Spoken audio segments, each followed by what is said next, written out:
Hello, everybody, and welcome back into the Matchup Report. Back here for our weekly NFL show. Very excited to talk about this last weekend, which was, it started Thursday. Like, was there a Friday game? No, it was just Thursday and Saturday and everything like that. But wild, wild games, like every single day. So that was awesome to see that, like, even Saturday, Thursday, like, we got some stuff to talk about. So, very excited to get into all the games that happened. Well, not all the games, but most of the games that happened over the weekend. Sorry, Raiders. I don't really want to talk about you. But, yeah, exciting time, man. But how you I'll doing? talk about them later. Actually, don't worry. Ooh, okay. Well, actually, you know what? Yeah, shout out Ashton Genty and Max Crosby, who has some interesting comments to make lately. But Okay, wait, okay. Actually, no, I'll save it. I'll save it for. okay, okay, yeah. We're excited to talk Yeah. about football. But yeah, excited to get into it with you, man. Do you just want to get right into it? Or do you have anything you wanted to Oh, let's mention go. before we go in?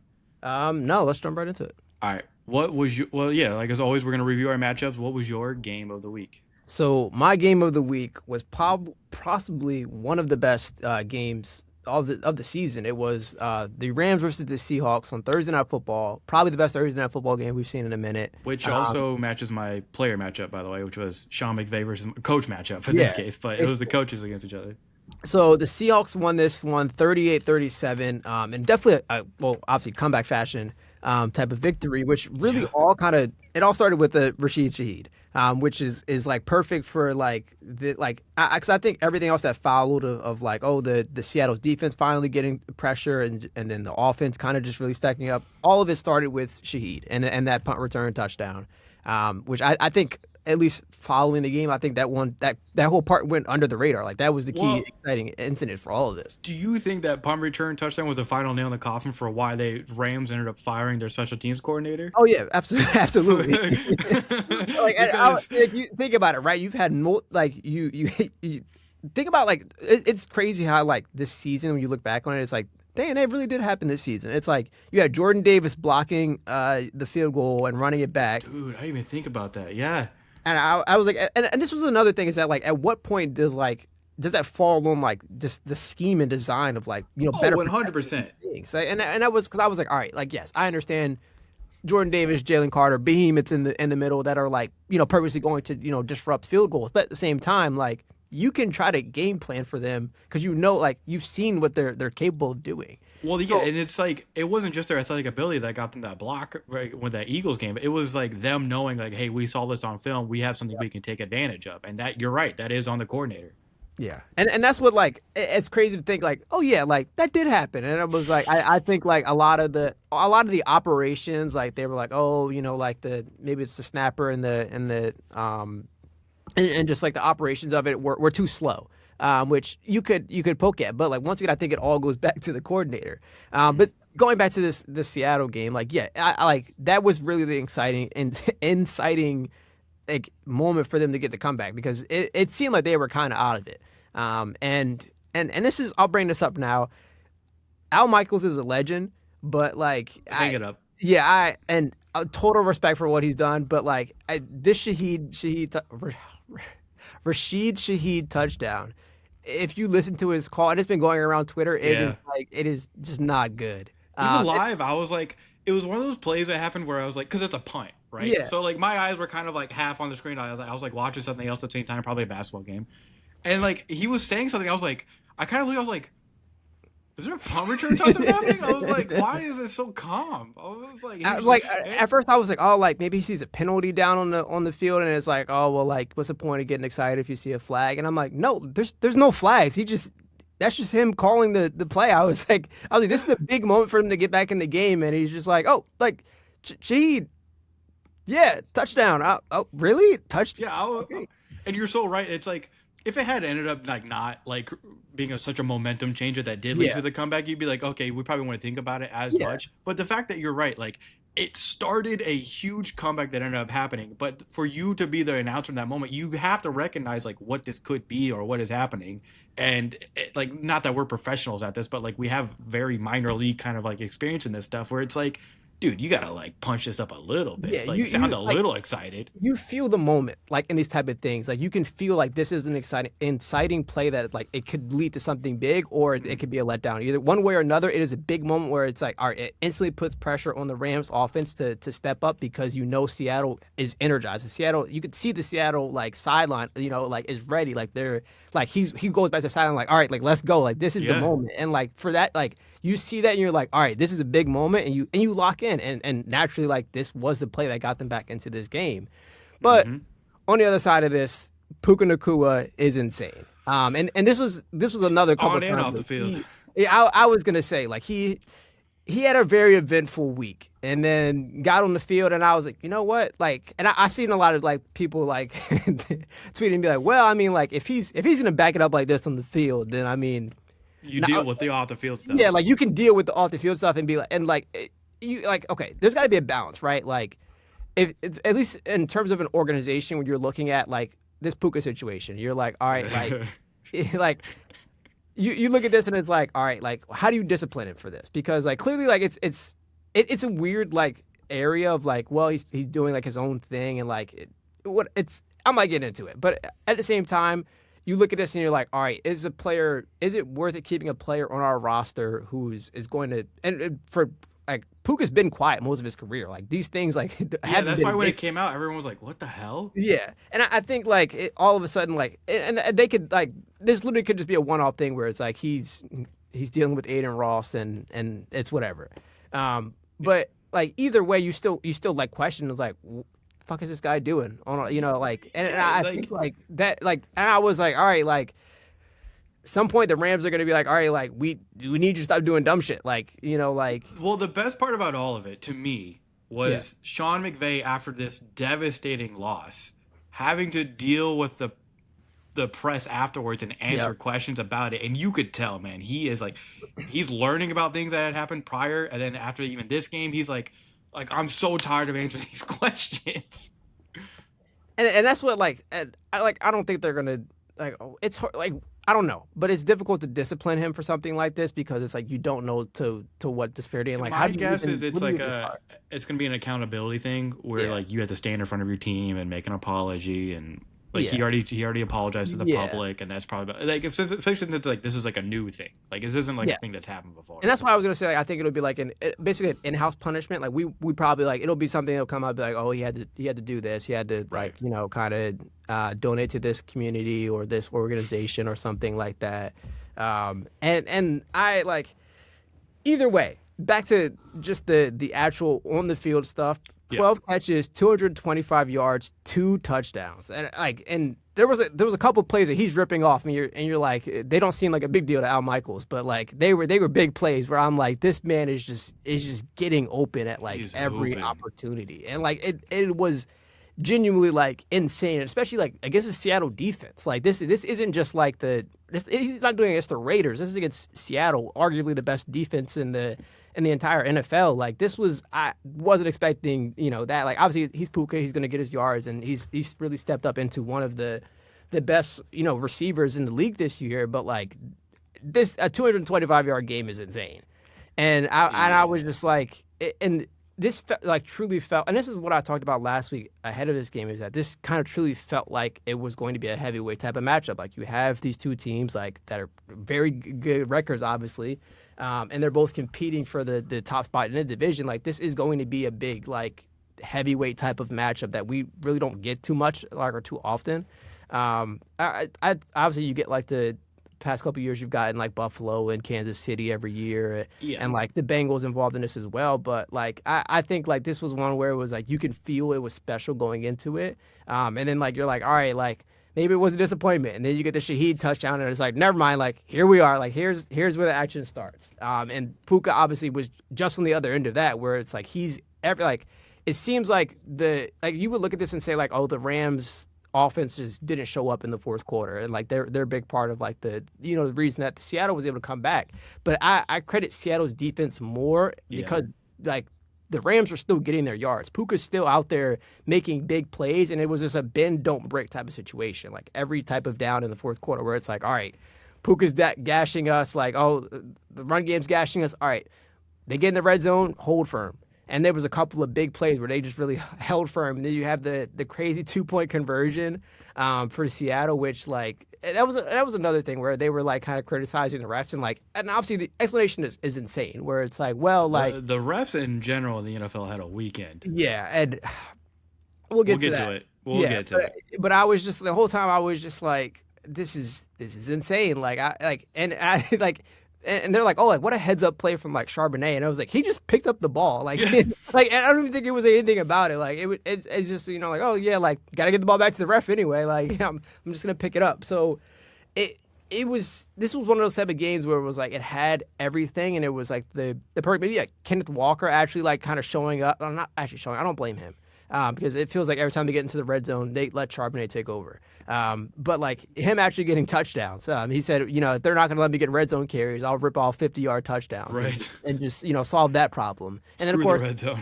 yeah, JSN is going to get his yards because he was really quiet for most of the game as well. They really kind of held him in check, and then he Yeah. got to like 90 yards by the end of the game. So it says a lot about him and the persistence of this Seattle offense as well.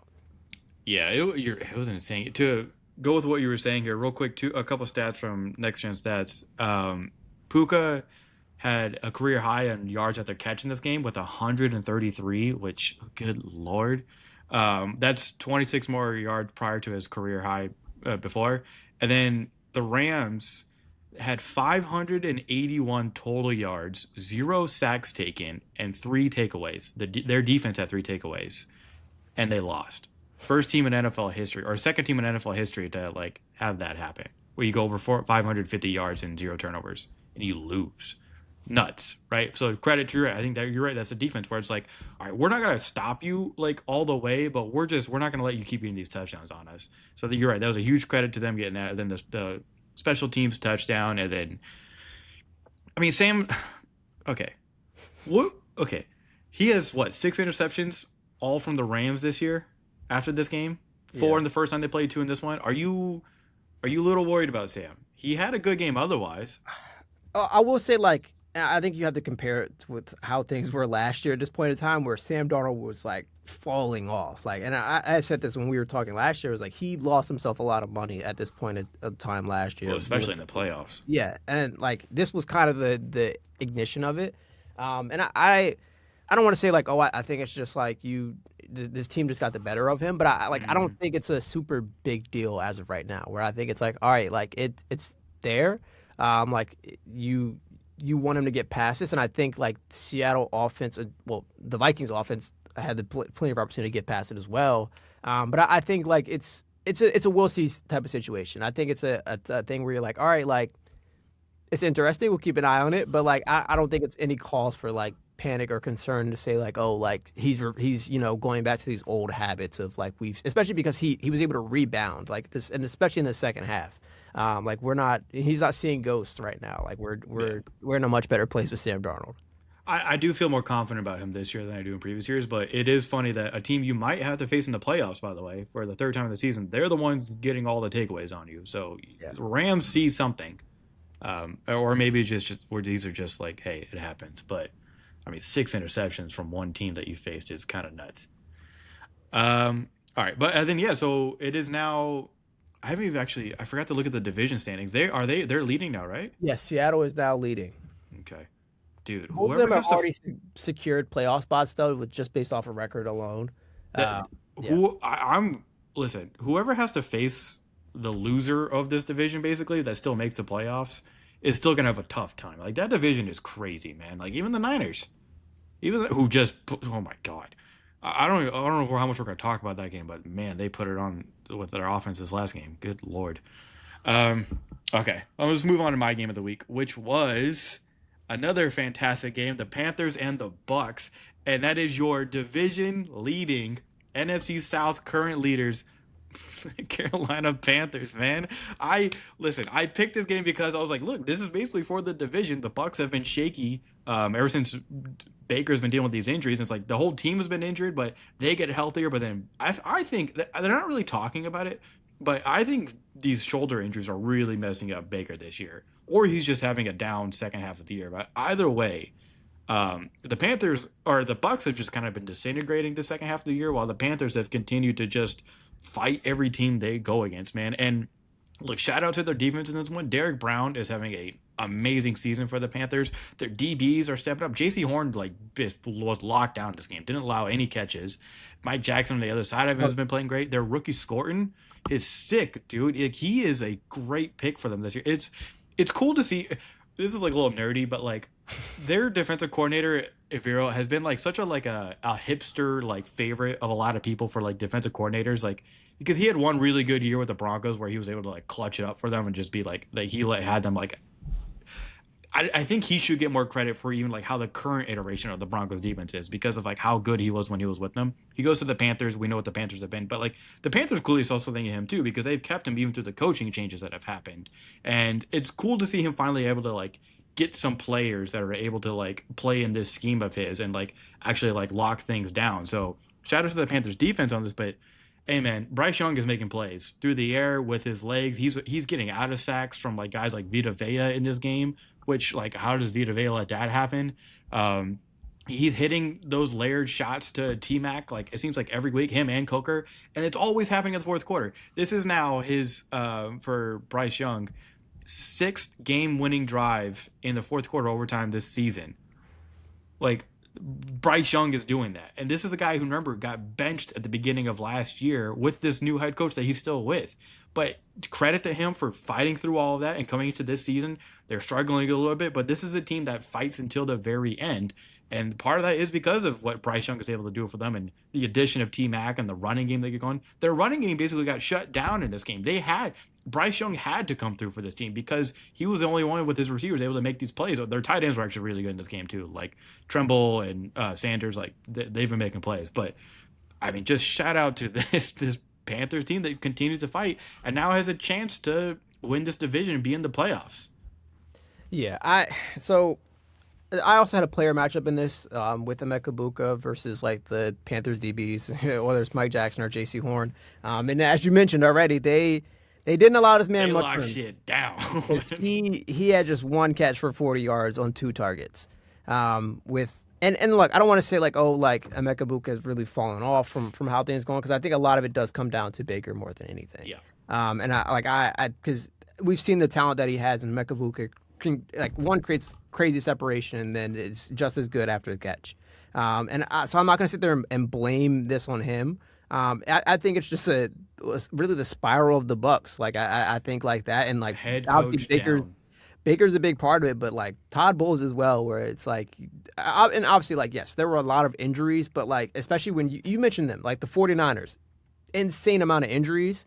They are still like in the like locking in playoff spots right now, which is like it's crazy considering like we were like like you lost Fred Warner. Like you're like everyone but Christian McCaffrey was getting hurt. Ayuk hasn't played a snap this year, and he's like driving 100 miles per hour past their stadium for like you know what I'm saying. Like the 49ers with all the dysfunction and injuries they've had are still able to fight and be a team where it's like you're facing in the playoffs. You're kind of worried.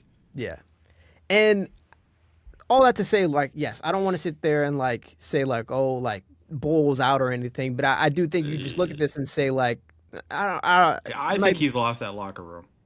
Potentially. But I want to see how the remainder of the season plays out because it isn't, like, completely over. Yes, like, not looking good right now, but if they're able to, like, just regroup this last, like, stretch and it feels like the Panthers like are they get real like close to like like throw like it feels like both teams want the other to win the division at times. And then it's just after like last week, Jesus, yeah. Like, and that's what it was like. That's exactly what I'm talking about. Where it's like, all right, like this is your moment to take, and neither one of you wanted to win your game, and it's like that's just like how it feels. Hey, somebody had to win this game. Yeah, exactly. And so like it'll be interesting to see how the final 2 games play, especially because if you clearly you're a bit more critical of Todd Bowles than I am right now, and like in the hot seat might be warming up for you. Like, it's hot. Yeah, like these final 2 games are going to be like play for your job if you're right. So I really want to might already be lost. I'm already there. But like, and this is, and I don't want to say like, oh, the grass isn't always green on the other side, but like, and like, yes, there are plenty of potential ways to go about this, but like, I just don't know. I think there's a lot of question marks about just the Bucks in general, and I think these final two games will kind of clear up a lot of that. So I think it's difficult for me to like entirely say like, oh well, like this would be the definitive way for them to move forward. Because I Yeah. still think like they have a really good roster. Yes, injuries played a big part of like why they're struggling where they are now, but like you had like Baker Mayfield as MVP candidate like to start the season. But like now we're very far past that where he's going 18 for 26, 145 yards, a touchdown and an interception in a crucial game. And a bad interception at that. So Well, yeah. lucky for them, they do have to play each other the last week of the year, and they're gonna have to fight most likely, unless I don't know. I mean, unless the Panthers somehow beat the Seahawks this next week, which I almost picked for one of my matchups, but I was like, I probably shouldn't. But So as things stand, the Buccaneers have a 52% chance to make the playoffs, which is mm, also the same amount because they have to. Either one has to win a division to get in. yeah, So Bucks have 52%, and the Panthers have a 47% chance. Which I don't know how that works. If I don't know. Whatever. I guess it's like well, the L's to like the Saints doesn't help. okay, fair enough. Yeah, because didn't the Panthers lose to the Saints both times? They did. They got swept by the Saints. That's killing them right now. That makes more sense then. But So they swept the Falcons, yeah. so it's just like But okay, basically it's closer. Basically a 50-50 at this point. Obviously, the Bucks would win. Well, depending on the 50-50 right now. But things can. I just all I have to say like things can still shape out the way they can. But I'm really interested to see this on the Bucks side because I think like for the Panthers, you're like, all right, this was a really great season that we can build upon, and the Bucks are like, what went wrong? Like where do we start to kind of like go in a positive, a better direction, I should say, not a positive because they're still in in like all the collapsing stuff, but they're still like in do in you the contention for a playoff spot. if you're a Bucks fan, do you even want to make the playoffs at this point? I, Like, I because like, what are you gonna do once you get there? Like for the Panthers, yeah right? If you're a first round exit, you still have this entire season, and like you're building towards something, right? You, no matter how this Panther season ends, like you're thinking, like, okay, we have something to build towards going forward. If you're the Bucks and you limp into the playoffs and you just get knocked out quickly, right? Like in a bad way, what does that do for you as a franchise? yeah. And I'm not look. Obviously, the goal is to always to win and try your best, like to make the playoffs and to win in the playoffs. Blah blah blah, all that. But we know what this team is at this point. So like, and I'm not gonna say that they're gonna lose on purpose. I'm just saying like talking to Bucks fans, like, what would you rather have, right? A better pick at this point and better assets, or are you just like, I screw it, like let's get to the playoffs and maybe see what happens. But like we kind of already know what's gonna happen. I think. Yeah, because if they win, they get in as a 4 seed, which is relatively Yeah, they get still. the host of who would they play? So Probably one of the NFC West guys, right? yeah, at this rate, because the Rams are the 5 seed. So Oof. I Oh don't wait, know does if that mean we get a potential Rams Panthers rematch? potentially it could be Rams, but we yes potentially.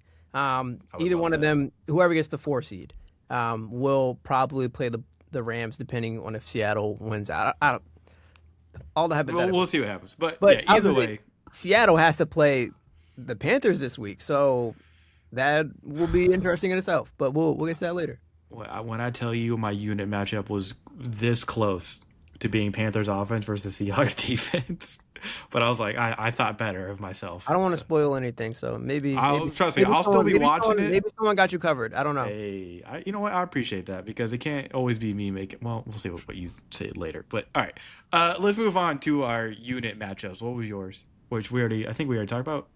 Yeah, You talked about my player matchup. My unit matchup yeah. was the Lions offense versus the Steelers defense. Okay. Um, Yeah. okay. we have to. I know what you're. We have to talk about the game. Yes. So go ahead because And that's yeah. where I'll start because there's like I'll start with the end to this, right? Okay. And Please this do. this feels like a like this was like I think the refs poorly explained this, like the whole explanation towards the end because they were like, all right, okay, one, to end the game, right? Lions march down. Steelers have defense has played a great game, really holding this dynamic Lions offense to barely anything, especially on the run game, which I'll talk about later. But they get down. Jared Goff finds Amon-Ra, just at the 1 yard line. Amon-Ra fighting for the touchdown. Doesn't get it. Tosses it over to Jared Goff. Jared Goff runs it in. Touchdown. There's clearly a flag on the play. Obviously, both the Lions are saying it's a touchdown. Steelers are saying it's game over. And then the refs come out with the explanation after discussing it and everything, right, and say the ruling on the field is a touchdown, but it's a pass interference called on Amon-Ra. So that basically game's over from there. Which I feel like, they teach us in journalism to not bury the lead, bury the most important part of your story towards the end. You should have started with the fact that the game is over because it was a pass interference. For you to be like, oh, well, it's a touchdown, but basically, fuck you guys, because it really wasn't a touchdown. You lost. Was kind of crazy. But the Steelers, I don't want to say Steelers defense had their way with the Lions offense, but this and yes, right. In retrospect, when you look at how the Bears have looked this year and you see how good of a job Ben Johnson has been doing, you're like, all right, maybe it does kind of sting a little bit to see that the Lions offense is struggling, but at the same time, you went up against a good Steelers defense. And yes, they didn't have TJ Watt, but you had Jack Sawyer out there making plays which for you. Never in my days. I mean, he was a free runner on that one sack he had, but yeah. Listen, he was not a guy I was high on coming out of college. Oh, trust me, I'm aware. So that's what I had to mention. I saw, dude, when I tell you when that play happened, I did a double take because I watched it happen live. It wasn't like I was looking away or heard this. I watched it happen, and then I was like, no. And then I looked back, I was like, is that Jack Sawyer? I was like, what the hell, Lions? He almost had an interception. He had the big play. He was everywhere. And they had mentioned oh yeah, of course it's hard to get time behind TJ Watt, and we're like, yeah, I mean, he might have something if he's playing like this, in his place, and obviously you want to see that kind of built upon. He's only a rookie, but he had a great game, and the Steelers defense really just kind of had their way, okay, so I'll read off stats because that's the most important part of this. Jared Goff threw the ball 54 times. He was 34 for 54 on 364 yards and 3 touchdowns. You're probably like, oh, why was he throwing the ball 54 times? Because the run game had 12 carries for 15 yards in total. That's Jahmyr Gibbs and David Montgomery combined. 12 for 15. Against that Steelers defense, we've seen get bullied on the ground this year. Ask the Bills. Yeah, and I was, okay, and this was the one thing I was coming in and I was like, all right, I'm worried about Jahmyr Gibbs and Dave Montgomery running over this team. And you saw James Cook do it, and it's all right, this Steelers defense it's returned to form from what we know it as a Steelers defense. For them to just less than 3 yards per carry, it's insane. The only saving grace for honestly, there's no saving grace for the Lions. They're almost they have a 7% chance to make the playoffs, especially after this loss. No, I started the grill Sunday night. We're getting ready to cook them. Yeah. On the other end of this, also mentioning in the game, DK Metcalf punching a fan. This game has so many weird. Yeah. He turned into Ron Artest light for a moment. And what he said, according to DK, the fan said a slur or something. And so, but DK went over to the fan, grabbed him by the collar, hit him, and then walked away. He's now been suspended 2 games, and it was upheld. So you're now within the suspension though, there's some crazy stuff with it because it's yes, he's suspended, but the Steelers also had a clause in his contract where it's he basically a no dumb shit type of clause, where it's and I was reading it where he's essentially because it basically was you can't be suspended because he was suspended. How much money? It was something crazy. Let me find the exact thing. But Well, yeah, while you're looking for that, so he will be out for the rest of the regular season for the Steelers, who are still technically fighting to win this division and get into the playoffs, even though the Ravens just kind of screwed that up. But I feel like the Steelers will still make it, but like that's a big piece of their offense that they'll be missing for the last two games of the regular season. Um, and like Aaron Rodgers has been playing like, especially the second half of the season. I think like he's been playing really, really well. And a big part of that has been the deep shots that they're able to take to DK every once in a while that they set up through everything else that they're doing. So with their run game, who they you get Jalen Warren who's been playing well. I got to talk about Kenny G, former Eagle, making one of the plays of the weekend, if not even the year. Like he full on is running up the sideline with Alex Anzalone going with him. Rodgers kind of like overthrows him down the sideline. But while him and Anzalone are adjusting to catch the ball, they get caught up with each other and fall down. While they're falling down, Kenny G somehow is able to like push off a little bit and get to a point where he's on the ground. Like he's fully on the ground, but he gets his arm under the ball, makes the catch, and Anzalone's still rolling because from falling down. So Kenny G is able to get up untouched and get a touchdown off of that, which was a huge play at the end of the first half for them to get, because at that point it was still like, oh, this is like a close game, all this stuff. Yeah. One of the craziest plays I've ever seen. So looking at this DK Metcalf thing, so he tried to like they tried to like fight the suspension, and it was upheld, which with the suspension it will void $45 million in future guaranteed money over the next 2 years per Ian Rappaport. 45. Metcalf's current 4-year, $132 million contract notes that if he fails to practice or play with the club for any reason, including a suspension, his guarantees will be null and void. So how? Every day I wake up, I would be like, "Don't do anything stupid today." It's literally a don't fuck up clause. I would do what Wimby did, become a Shaolin monk at that fucking point. If I'm like, oh, I got $45 million on the line, I better not do anything stupid. So, like, people do their self affirmations every day when they wake up. If they're like, never mind, people will do self affirmations when they wake up. He needs to do that thing to be like, hey, $45 million. Yeah. That's all you would need to say to yourself every day. So it says he can still earn the money over the next 2 seasons, but it's just no longer guaranteed. Idiot. I hate stuff like that. DK is such a good player, and it's not like he's a bad guy. Yeah. You just gotta and look, maybe if the guy did say something to him, right? Like I kind of like don't blame him, but you have to know that like unless there's a hot mic somewhere randomly in the stands, you're gonna be the one looking bad in this situation, even if that guy like said something that he shouldn't have said. Which part of me is like inclined to believe, because what would make DK react like that? Yeah, it's weird in a couple ways, because you were like obviously something had to have happened.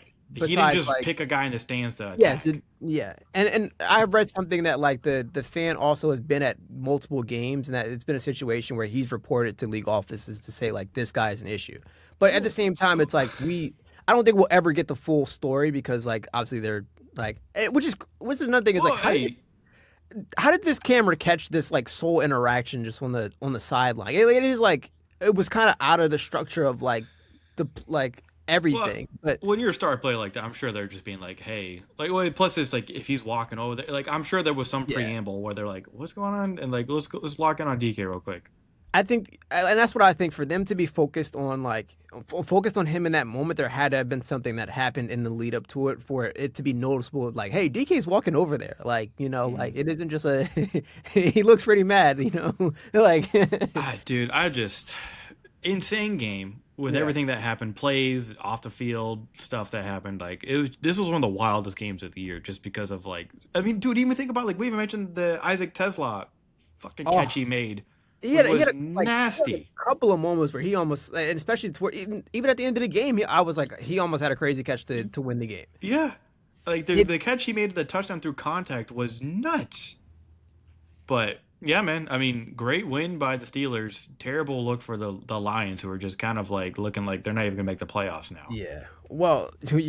They're not like they're not. It's not very probable. It's always like, oh, they have a small percentage chance, but it would take some catastrophic stuff. Yeah, you'd need a lot to go right for you in that moment. And I I don't think it's a panic button for the Lions by any means. Like they're still the Lions. Like you're still moving in a Just fix the positive trenches. direction. Yes, and I think that's the big thing. But I like, and I'll ask you about this about Jared Goff. Like, where do you think like what do you like where are you at on just him right now for the Lions? I think he's a very good quarterback who you could say is probably top 10. Like, you can't deny the pedigree that he has, especially since he's been with the Lions. I don't think he's having a bad year by any means. I think they're missing Ben Johnson. Um, I was listening to, was it the Athletic guys talk about this? Like the company, the Athletic, not they're not like athletic guys themselves, but sorry, I didn't mean to like take a shot like that. But um, they were talking about how like in this game they ran. It's basically they're just running hitches on the outside and seams up the middle. Sound familiar? I And was so I was gonna say that sounds interesting. so that's been a lot of what they're, and they're just saying like, hey, like they're trying to like put the safeties that like you make a decision like who's gonna go where, and like look, that's fine, but and like Jared Goff can make these throws, but like the deep ball will always kind of be an issue for him. Like his arm is just isn't like a Justin Herbert kind of arm, right? Like he's not going to throw a lot of like deep passes unless they're wide open. He can operate an offense extremely well, and pairing him up with the receivers that they have and the running backs, like everything is there. I think Jared Goff is he's fine, right? There's no like me saying like they need to move on from him. Like I think he's perfectly fine for them. I just think the O line has been less than stellar, and their defense hasn't always been able to like back them up and help them out when they need. But Yeah. these are things that like going forward, you're like organizationally and like leader wise, like we're fine. Like we have important players at the important positions. We just need to like kind of like fill out the rest. Yeah, and but I do still think like when you following a season like they had last year, where it was like you were super hot and then injuries hit you, and then you kind of crashed and I don't say crashed and burned out of playoffs, but like you got the most of what you could, and then With the just like injuries that you had, yes, yeah. and then things just like for this follow up season to be the result it was, it is disappointing for them. But I do think like as long as they hold firm to be like, all right, we are still in a good place. We just need to address a couple of issues. Yeah, I don't think their window shut. I think last year might have been one of their better opportunities, but the injuries kind of took that away from them. But I don't, by any means, I don't think their like window is shut. Like I Yeah. still think they're a team that will be contending next year. But hey, yeah, funny thing, no, the both the one seeds from last year, not in the playoffs this year. Lions and the Chiefs. Oh yeah, Because wait, were the Chiefs the one seed? I think they were. Yeah, yeah, yeah. yeah, Yeah, so the Lions and the Chiefs both out of the playoffs this year after being the one seed last year. easy. And the AFC is just nuts in general, but we'll talk more about that later. All right. I want to move on real quick to my unit matchup because I am very excited to talk about my guy, Trevor fucking Lawrence, who is playing like one of the best quarterbacks in the league, by the way, the past, like, I don't know, I'll just say the entire second half of the season so far, basically since their bye week. They've been amazing, man. And I don't even know where you start with Trevor Lawrence at this point because he's making all the good throws. He's making the right decisions. And we talked about how like they've been on this win streak. They haven't played the best teams during this win streak. So why I wanted to focus on this was like, can your offense be as good as it has been against a really good, like we'll see. I think we both agree this is a top 3 defense in the league. It's like Seahawks, Texans, Broncos, right? Those are like the upper echelon of defenses in this league. And you could probably throw in the Eagles there in the top 5 as well, like in some form or fashion. But I mean, the fact that he just did this against it's not even just like, oh, like he made some good throws. It was even against when he had pressure on him against the blitz, he was performing extremely well. Like, there was a stat where it was like, if he had to throw like 2.5 seconds or less, he was finding his guys. Like he's playing so confident at this point. He's still making plays with his legs. He's still doing that thing where he likes to roll the left to the outside and make some like crazy layered pass. I think in this one it was like to Parker Washington where he rolled out to the left and Parker was like still coming from the middle of the field across like to the left side as well, and he just ripped the pass like right to him like with a defender on him. It's just he's doing this consistently every week, and he just did it now against an elite Broncos defense which has been like killing people. So look, man, and the whole smart market thing after, like, this team has an edge to them. It, like, off the field as well. Like, on the field, they're playing a really physical brand of football, which I think they kind of just came out there and punched the Broncos, like, in the mouth, which the Broncos might have needed. Yes, they were on this long winning streak. I'm not worried about the Broncos at all in that way, especially this defense. Like, they'll be fine. But, like, sometimes you need to get punched in the mouth. And the Jaguars did that, man. They out-physical them for most of this game. And once Trevor Lawrence got going, man, because I mean, like the Parker Washington is getting 145 yards. Jacoby Myers has just been a revelation for them. Like, shout out to him getting that extension. He fully deserves it. Like, everybody is just the roles are filled. Everyone is playing them perfectly, and everything just is working perfectly fine for them. Man, it's like finally Trevor Lawrence has a functioning offense around him.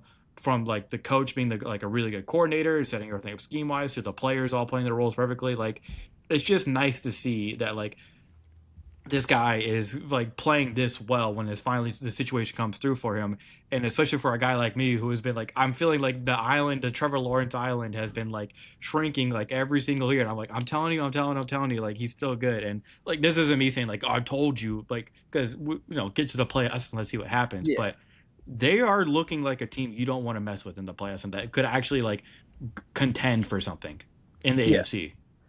I'll start by saying like there were two quarterbacks that like heading into this when we did like our season preview, we were like, all right, like we need to see results from, and they were Kyler Murray and Trevor Lawrence. Oh, I thought you could say Uh, like even maybe Justin Herbert a little bit too, Justin Herbert a little bit, but I feel but like yes. I feel like Justin Herbert. We've seen that like I think he was better along than both of the other quarterbacks that I mentioned. Mm. We've seen we've seen the Kyler situation unfold as it is, and I don't think Future Jets quarterback. yeah, I don't think Arizona is going to be the place for him moving forward.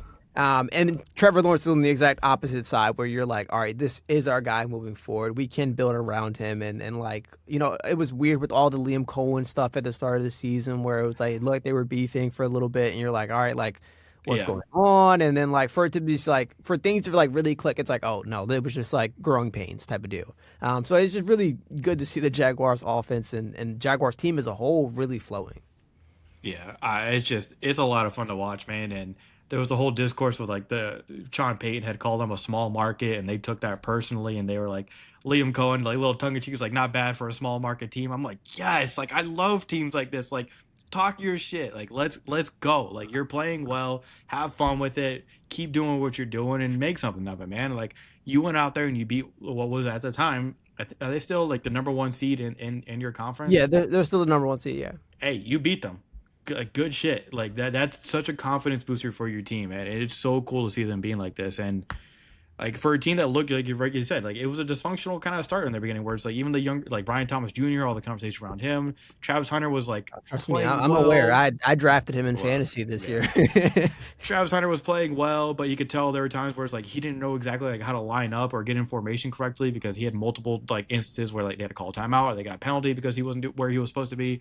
So for them to be at this point now where they're looking like one of the best like teams in the football in general is it's really cool to see, man. And there was a talk about them.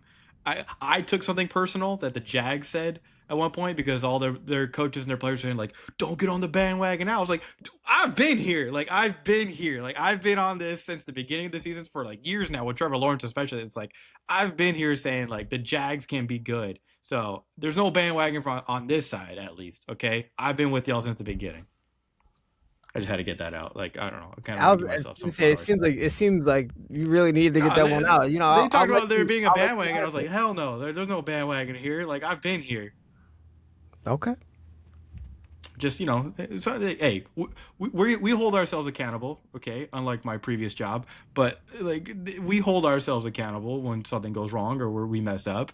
And so it's like when something goes right, when we call our shot and it happens, it's nice to kind of take a lap. Fair enough. I'll give you that. All right. I already we can move on. Don't worry. Especially because nah, yeah, we can move on.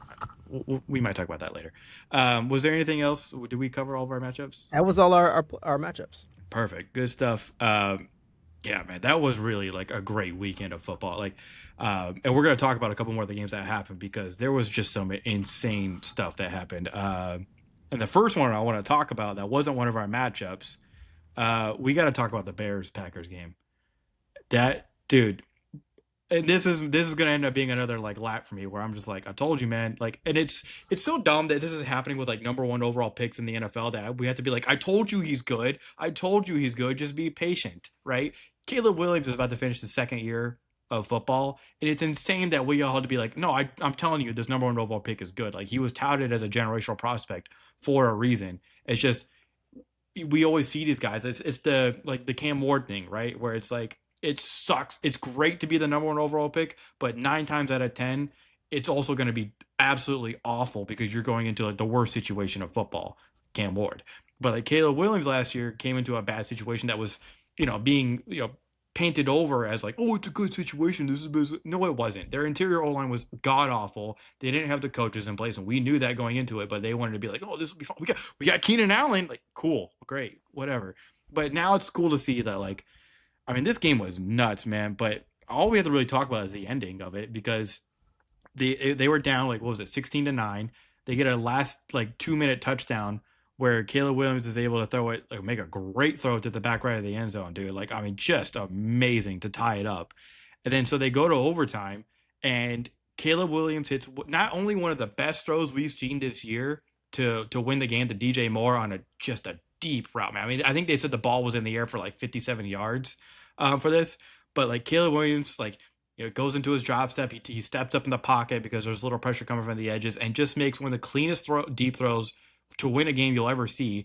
And it ends up being also one of the coolest throws you'll ever see because the opposite camera angle shows Caleb, he throws the ball and then immediately goes like, oh yeah, we just won. And just puts his hands in his pockets he had the front pocket that has on his jersey. And it's just like, game. That one of the coolest throws I've ever seen in my life. You're muted. Every time. One of these episodes we're gonna get through it. What I was saying is that it was a filthy throw. Like it's one of those like I will always have like just a moment of like, oh, that's nasty when I see like a good deep ball. Like Russell Wilson used to give me that for like the years, moon balls, like the Russ moon balls, where I'm like, oh, that's so good, and then it's like it just drops right in the pocket. Jalen Hurts does it. There's a couple of times where like now when I see a Jalen Hurts deep ball, I'm like, all right, that down feels the good. sideline, like, down the sideline. Like I'm like, that feels good. I feel like it's going to be a completion. And I think Caleb Williams is reaching that status in my mind where I'm like, if he throws it deep, it's looking good. It's going to be a big play. I mean, he has said it himself in front of the press. He can make every throw on the field, and he believes that, and he should believe that because it's been true since college, and it is true now. And it's so awesome that Ben Johnson is able to come in here and be like, "I got you. Like, let's do this." And what I'll say is that I also think like, and this is I think this is across sports. I think we are very, or like, I don't say we because I don't think we fall under this, but like, I think people are very critical of like expecting immediate results from draft picks and players as a whole, not just like young rookie players, but also like players that like are traded. And it's like, all right, like you need to make an immediate impact. You need to come in and show like what you are worth. And I think that is very unrealistic, and especially of rookies, like for you to come in and to adjust at like whether it's the NFL level or the NBA level or overseas Premier League, like there's a lot of adjusting, and I think people are so quick to label someone a bust. And I think Caleb Williams is one of those people where it's like, oh well, like see, look, like he's making bad throws and taking sacks his rookie year, and it's like, well, I don't want to say bad throws. The sack taking was a big deal, but it wasn't even all his fault. Like the O line, especially the interior, was just terrible. At times, yes, he did hold on to the ball, but I mean, like there just wasn't a lot going on. There were a lot of issues, and you bring in a great head coach in Ben Johnson, who is a great offensive mind. And you're able to fix these type of things, and we see that like, all right, when you surround them with the great players and the great coaches, like things click and things work, and you don't have to have immediate success when you come into the league, especially because the way the entire draft is structured is to go to bad teams so that they can improve. Like it is not like immediate results. Yeah, you're going in there as a savior. You're not really going in there as like a final piece to like, you know what I'm saying? So, yeah, but I mean, this game, we didn't even mention the onside kick that they were able to get against the Packers. Like, there's just, and man, listen, when you get wins like this as a team that's going to the playoffs, like that's momentum, that's belief that is happening for you, and you can tell this team is believing. They're talking about like, we're Chicago, like we got this. Their coach is taking off his shirt in the locker room, freaking out with them, like. This is a team that is like it's like the Matrix. It's like they're beginning to believe. It's like they really are, man, and I don't blame them. Like when you have a quarterback like Caleb Williams, which I mean, we know how desperate this franchise has been for a functional quarterback for years. Like the fact that one of their best quarterbacks in history was Jay Cutler. It's like Jesus. So like now they're here where it's like we have our guy, and they have this moment where you beat your longest, like your biggest rival, one of the biggest rivalries in sports around the world. You beat them in this overtime game, and it's just what a moment for the Bears and for Bears fans in general, man. Like you got to feel good for them. Yeah. And this okay. This is the last thing I add, and it's just because like it came out today, the Pro Bowl stuff. And Such a one joke. the Bears fans like even when they did they showed the fan vote, the Bears fans showed up because like there was a Bears player like top three in every category in the fan vote. And then like I'll just use it as an opportunity to say that yes, like the Pro Bowl is like very stupid, but I think that this like I like this year. I think the like most of the picks I'm like I agree with, and I think that I was looking, I was like I don't see too many crazy snubs or anything. I think like there's like I think you could look and say, well, I don't know about this person. I think this person had a better season, but definitively like the only one that I'm like I don't know, it was Travis Kelsey, and I was like Swifty votes Uh, and like but I was looking and I was like really, I was like there wasn't another tight end in the AFC that was better than Travis Kelsey. Like, are we for real? Like, yeah. I look. I stopped paying attention to the Pro Bowl when I found out they were moving it from Hawaii to Florida the year I was getting stationed there. I was like, "Are you kidding me?" I miss when it was in Hawaii. The vibes just felt good. I thought I was gonna be able to go watch the Pro Bowl for basically for free because they were gonna be on the island and I already lived there.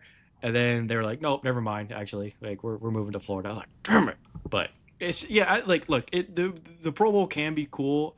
The problem I have with it is like it is like a lot of like fan stuff and a lot of people who don't in my mind, don't deserve to be in the Pro Bowl end up in it, and it messes with contracts and stuff like that. And then you Yeah. get in weird conversations like, well, he's had this many Pro Bowls, but like I think there needs to be a cutoff of like when the Pro Bowl was serious to when it's not, so that we can stop putting this on people's resumes as like a serious thing.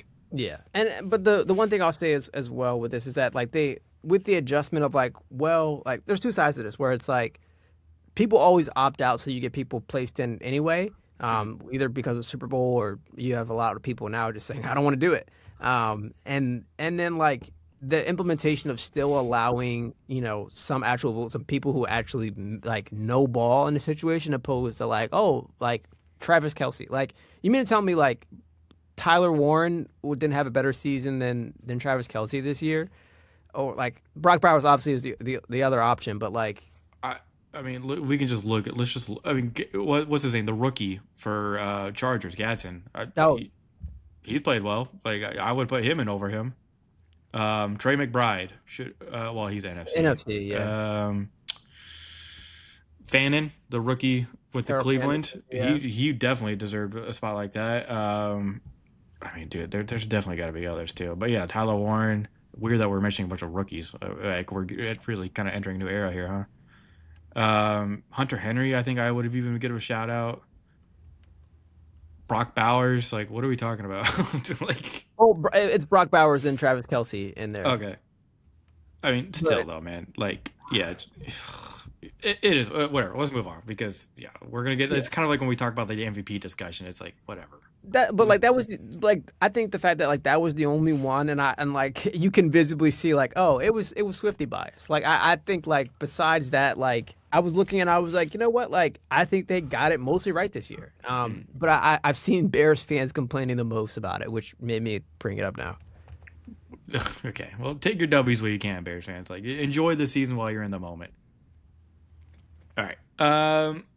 So that was one of the things that stood out to me this week. What did you have? Oof.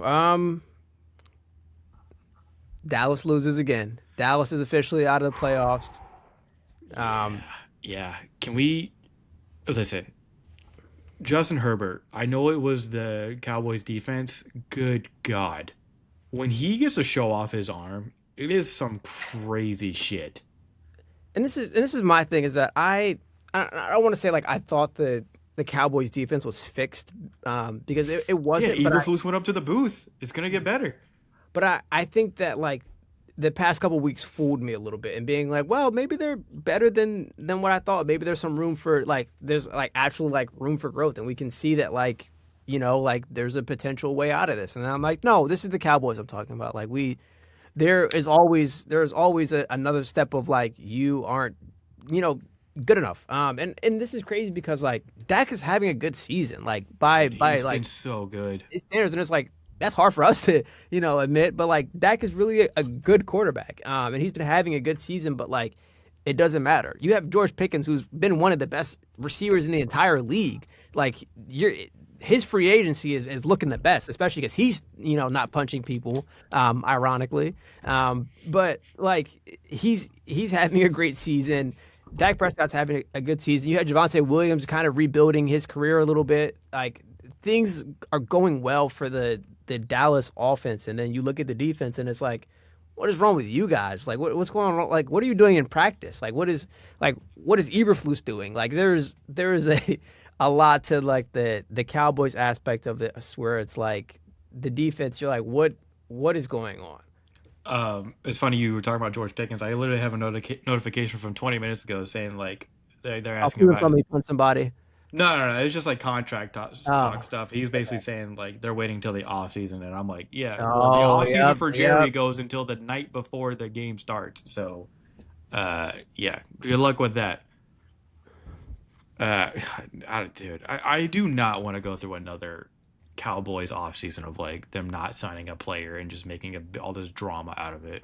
It's just always them or the Niners. It pisses me off, man. Um, Although it is kind of fun that they're in our division and we get to watch them do stupid stuff. All right. Can I talk about the Titans? Is that okay? I have a special text built for this moment. Um, now that I have. Hey, I like that one. Hey, I'll make sure to. Hey, now that I know you got an alert for it, we're about to going all in. Let's keep keeping these sicko takes out. This isn't a sicko thing, okay? Look, the Titans played the Chiefs this week. I know they were without Mahomes, but it was still very impressive that the Titans were able to get this win off of them, man. Like you're still going against the Spagnuolo-led defense that has most of their players, right? Like I'm pretty sure Trent McDuffie and Chris Jones were still out there, Nick Bolton, like all those guys. And guess what, man? The Titans put it on them. And I think my entire thing was like, the only reason I want to bring this up, I don't even care about the Titans as an organization. I love Jeffrey Simmons. He's one of my favorite defenders in the league. And I think we should focus on something that he said, which was that all the talks about him potentially wanting to leave the Titans are over. And he said because of Cam Ward. Like the reason he would want to continue to play for this franchise is because of Cam Ward, a rookie quarterback. And I know a lot of people haven't been watching the Titans, rightfully so, right? They fired their coach as early as they did. They've been awful. Cam Ward, to me, is my next like Trevor Lawrence, right? And I hate that it's like we just mentioned, it's always like these number one overall picks that everyone's gonna be like, oh well, he's playing for the Titans and they suck, so he must be bad. Like there's no actual like diving into what's actually happening there. Cam Ward is the best thing about the Titans that they have going on, and he's been hooping every single fucking game. He is so good, and I can't I feel like we're gonna have to do like a whole segment like during the off season of like guys who were overlooked or people who didn't get enough credit because Cam Ward should be at the top of that list or like near the top at the very least. Like he has been so good with the pocket management, the quick throws that gets out under pressure, the deep balls. Like we should go through at some point and look at all the drop passes that he has throughout the season from all of his receivers. He hasn't had any help, and yet he goes out there every week and puts good stuff on tape. Where you're like, this is clearly they made the right pick. This should be their guy going forward, and this should help them in their coaching search. Because if I'm an offensive coach, especially, I'm wanting to go to the Titans and coach and work with Cam Ward. Yeah, and I think that okay, but there's two sides to this where it's like, would you if yeah, never mind. Yes, I was like, well, like you could like focus on a defensive coach who like wants to build up, and then you just say like, all right, we get a really good offensive mind to kind of work with that. But I'm like, nope, like you need to start with what you have and build off of that. You can't build Yeah. off of nothing. Um, yeah, I Or at least you bring in a coach like a CEO kind of coach, and you have like your offensive coordinator, which like who would that be? I don't know. Maybe yeah. Mike McDaniel if he doesn't stick with the Browns, but like because I would love to see him work with a guy like Cam Ward, but I mean we'll see what happens. Yeah, I think he's another player when I was talking about earlier about the expectations of like you need to come in and instantly deliver what we expect you to do, and it's But the like weird that, thing is like the record doesn't show it, but I think he has delivered since day one. And I think like one because the Titans nobody wants, Yeah, they're so bad. but also like I think like like it's the I think people expect like flashy plays as well. Like, and I think like Yeah. there's a reason why like we see like certain people blowing up in conversations that they shouldn't be. And it's like, well, like you see what he's doing, and it's like, yeah, but like, are you? He, yeah, like Joe Milton can really throw the ball, but like I was waiting for you to drop a name. yeah, like go ahead and throw a 10-yard pass, like and I bet it's like I've seen the meme where it's like if you if you want Joe Milton to throw the ball 50 yards, he can throw the ball 50 yards. If you want Joe Milton to throw the ball 10 yards, he can throw the ball 50 yards. But And but what are you talking about? Because Cam Ward doesn't have championship pedigree like a guy like JJ McCarthy, so he should be taken less serious. JJ McCarthy too. I 9. that whole thing is hilarious, but either way, he's been having a good season, and I think like it's going to be really interesting to see how the Titans build around him because they have a really good opportunity to do it, and I'm worried that they're going to fail him. I am also worried about that because I'm not too sure how I feel about their front office and their ownership. But man, you got to do something. You've got something special in that quarterback room that you need to take advantage of. Real quick though, I did want to bring up something with the Chiefs. It was announced that they are going to be moving to a new stadium. They're switching states because there's like Kansas City, Missouri, Kansas, like whatever the whole thing there. Which I don't want to go through geography right now, but they're also the interesting thing I found about this was that they're going to be playing at a dome when this new stadium is built. And I always find that interesting when you have a team like the Bills or the Vikings, like they just moved to a dome. Is the Bills? I don't know. Are they going to be in a dome, or is it like I don't know if they're going to be in a dome or not with their new one. I But don't know. the Bears have talked about it. The Eagles have talked about possibly doing a dome if they're going to do a new stadium. I always think it's kind of like I get why because well, there's a whole global warming kind of conversation to have, but like there's The Bills there. is going to be an open air one. Okay, good. There's always I feel like these teams are kind of like getting rid of an advantage when they're Yeah. when they're in an area like the Kansas City Chiefs are, where it's like part of your advantage. Like, yes, you might have a louder dome now, and you're always known as like one of the louder like fan bases, and it's like a tough place to play in. But like, I think if anything, just replicate that. Like, I don't understand. Like, the weather stuff has always been like an advantage for y'all because you're like, we play here, we live here. When you come to play us in the playoffs, which I'm guessing, like, I don't think this is going to be like a normal thing where you're missing the playoffs. You still have Patrick Mahomes as your damn quarterback. You're going to be a playoff team every year with him, most likely.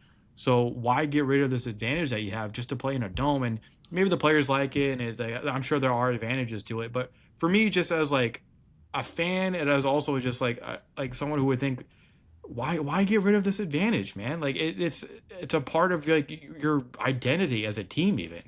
Yeah, I'll start by saying like the one thing I hear about this. Oh wait, hold on, your mic changed or something. I was messing with the settings. Let's see. There you go. Better. Yeah. All right. Okay. The one thing that I always hear about this is like the whole stadium stuff, and I heard a lot about it this summer with with all the Eagles talk and everything. Is that like the whole point of building a dome is like it can serve you in the fact that like you're able to then like try to get a Super Bowl bid, which obviously would bring more revenue for the city and stuff. And yes, I do completely understand that, especially from a tourism perspective and being able to host more events and stuff, especially during the winter. But I do think like and this is the one thing that I relatively agree with when people are like, oh, like like the whole like games go on discussion where it's like, oh well, like back in my day like they used to play in snow. And I think like that is an aspect like you mentioned that like it's crucial to some teams, and not just snow, but like the atmosphere of arenas. Like Seattle is the first one that comes to mind where it's like they are literally like it is literal hell to go play there because Yeah. one, Seattle probably just rains all the time, and then two, like it's loud as hell. Like the fans are passionate, and it's difficult to play in that stadium. And the combination of all that makes like Seattle what Seattle is, and why it's so difficult to travel there, and it makes teams scared to go there. Like if you're a team like Jacksonville, and we've seen like Miami struggle in the playoffs because they have to go play in colder places, and you have Two is your quarterback. He sucks regardless, but like he gets even worse in cold weather. Like it just like these type of things like they really add up, and you start to see that. Like it was a reason the Eagles won against the Rams I and was gonna bring that up. I mean, think about like yes, that moment would still be huge, but think about that moment in Saquon and the Eagles like I was there. I told legacy you. now, right? Where it's like that doesn't happen if you're in a dome. Like yes, the touchdown still happens and things like that, but like the legendary the legend of that moment isn't the same unless there's that Saquon, snow on the ground. Saquon dashing through the snow and frigid cold air, and that being like the thing that is exciting everyone in the stadium when it's cold as hell. It's like Your it second biggest win of the yeah, playoffs. like it was, and you have Jalen Carter making big plays, like those type of things, like really add up when you look at like especially this time of year playoff atmosphere, and especially a team like the Chiefs who are going to be perennial playoff teams, like. It's going to be like it's interesting. Obviously, it's 2030, so it's a ways down the line, but like still, it is a Yeah, bit sad. yeah. I don't know. I just kind of want to get your thoughts on that because I'm always a fan of like keeping the environment that you have what it is if it can give you an advantage. Yeah, I agree, but like at the same time, I do still also understand the perspective of like bringing more to the city as a whole, and I think that was the big discussion with the Eagles one that I heard as well. Was like, Build something else near it. Like why do like you have all well, that I money. mean, we saw how the Sixers stadium negotiations went and everything, so I don't know if they feel as positive about that, but yeah. I do also wonder what the people think about like the state change. But I I don't. mean, whatever. I It's don't. Kansas City, Yeah, so I it's don't like think we're not in the Midwest, so we don't got to worry too yeah. much. I've the only my only experience with Kansas City was like I landed in their airport and left immediately. So whatever. Okay, let's move on to our matchups for this next week. Unless you have something else you want to talk about from the previous week. Nope. All right, let's get to it. Yeah, you always want me to go first. Okay, so I'm gonna go. My game of the week is the Bears against the Niners. I don't think this is a second one. I think it's pretty good. You No, get no, what? no cycle alert. Go Okay, ahead. okay. I'm always see you always make me like I'm like nervous that you're gonna be like, oh my Now god. you have a visual like cue to be like, yeah, like you're yeah, I'm sick like Only you're motivating me more. No, I'm just kidding. yeah. All right. But yeah, so I got the Bears against the Niners. For the first, there's the obvious reasons, right? Like this is a potential playoff matchup that we could see in the future. These are two teams that are like really hot right now, like coming off of big games for them in their own respective ways, right? The Bears, we talked about the Niners just had a game where Brock Purdy threw 5 touchdowns and they were just it seemed like they just were rolling, right? Where they everything on offense seems to be working for them. Their defense is playing well enough. So I want to see these two teams go against each other and see if they can like who keeps this momentum going. How do you look against another playoff opponent like this, right? Like I just these are two teams that are operating at a great level. Be it Ben Johnson versus Shanahan, like Robert Sala, like all these guys and the DBs for the Bears have been playing fantastic. Like Nashawn Wright has been a revelation for them. Uh, they attack people. They try to take the ball away. So is Brock Purdy going to be able to protect the ball in this game? He's been doing a decent job of that this year, but I don't like the Bears. I wouldn't say they're like a top five defense, but they're close to it, and they do some chaotic stuff to they put you in a bad spot. So I do really just want to see this game from that perspective of like, okay, what are we going to be looking at here when it comes to how they approach each other? Are we going to see the Bears who will switch it up on you, right? Right, like some games they'll play a lot of man coverage, others they'll play zero man coverage, or they'll do some sim pressures, or they'll just go 4-man rush. Like I want to see what the attack plan is for their defense against the Niners who have been rolling, and I want to see how the Niners defense holds up against this like momentous offense now with Caleb Williams at the helm. Yeah, and I'll start by saying like you mentioned the Bears defense, and they lead the league in interceptions, and I think that'll Hmm. be really interesting to see like how exactly we see Brock Purdy kind of like because I think he's had a really inconsistent season where it's like all right like you have Mac Jones coming, you've been injured on and off, like Mac Jones is looking solid, like he could potentially be something to work off of, and he's made himself a potentially some money in the free agency when it comes time for that, but like it is.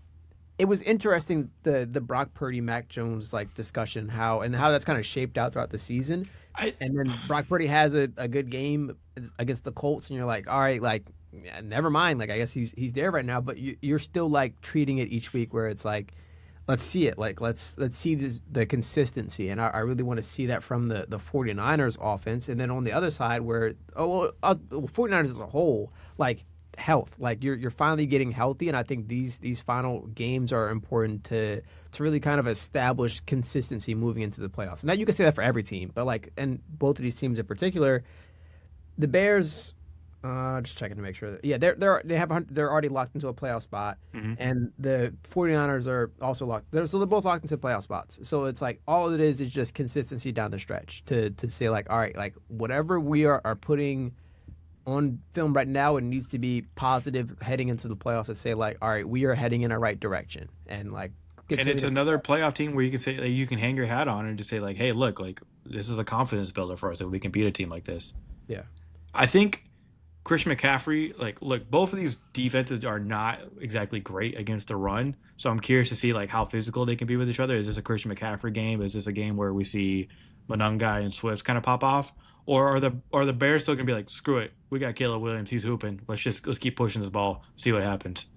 it legitimately could go either way, and I think and you could say that about the Bears' defense as well, where it's like they are extremely unpredictable in the sense that they can attack you in so many different ways, and week to week it is something different, which makes them the threat that they are.